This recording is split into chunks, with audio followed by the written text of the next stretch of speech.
الحمد للہ رب العالمین والصلاة والسلام على سید الرسل وخاتم النبیین وعلى آلہ واصحابہ واتباعہ اجمعین، اما بعد۔ لوہا ہمارے عام استعمال کی چیز ہے۔ لوہے کو پانی سے بچایا جاتا ہے۔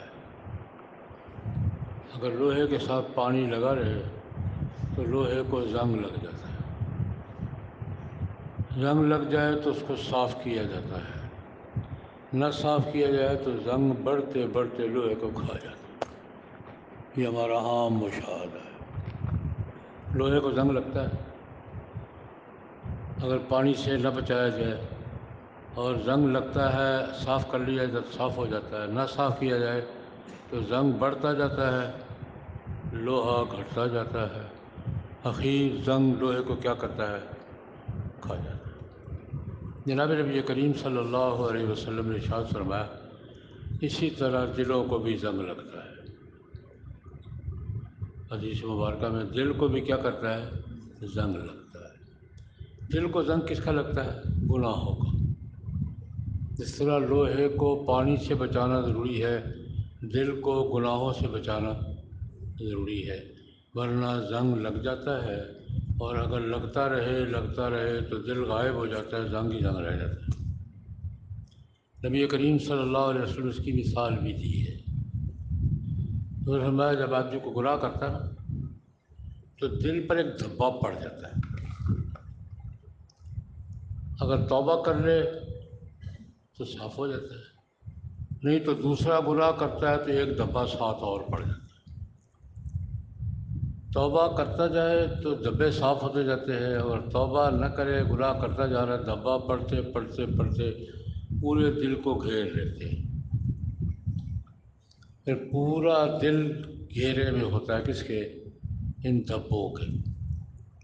اسی کو تعبیر کے قالوا قلوبنا غلف، ہمارے دلوں پر غلاف چڑھے ہوئے ہیں۔ دلوں پر گناہوں کے غلاف چڑھ جاتے ہیں، پھر دل کوئی بات سنتا نہیں ہے۔ اس کو قرآن پاک ثم قست قلوبکم، جب دلوں کو گناہ گھیرے میں لے لیتے ہیں، کسی خیر کے اندر جانے کا راستہ نہیں رہتا، تو پھر کیا ہو جاتا ہے؟ دل کیا ہو جاتے ہیں؟ سخت ہو جاتے ہیں۔ تو دو علاج حضور نے بتائے ہیں۔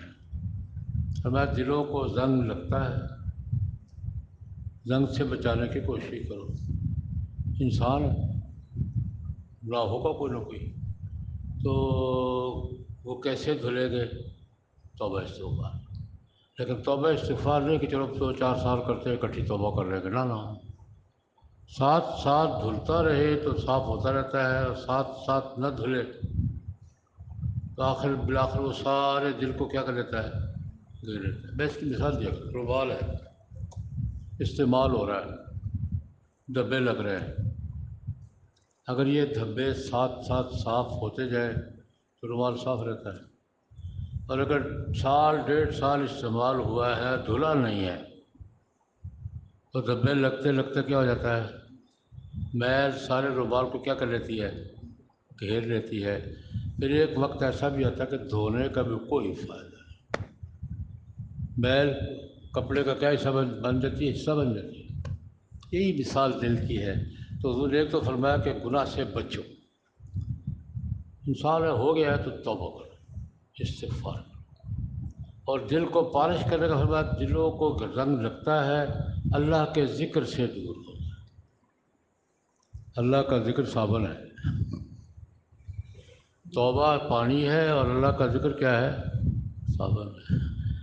ذکر کر توبہ کرتے رہو، اللہ کا ذکر کرتے رہو، جتنا اللہ کا ذکر کرو گے دھبے صاف ہوں گے، دل صاف ہوگا، اور جتنا شیشہ صاف ہو اتنا چہرہ صحیح نظر آئے گا، اور شیشہ کتنا ہی قیمتی کیوں نہ ہو اگر صاف نہیں ہے تو کیا نظر آئے گا؟ 1 کے 3 نظر آئے گی، ہر چیز پہ ڈبل ڈبل نظر آتی ہے۔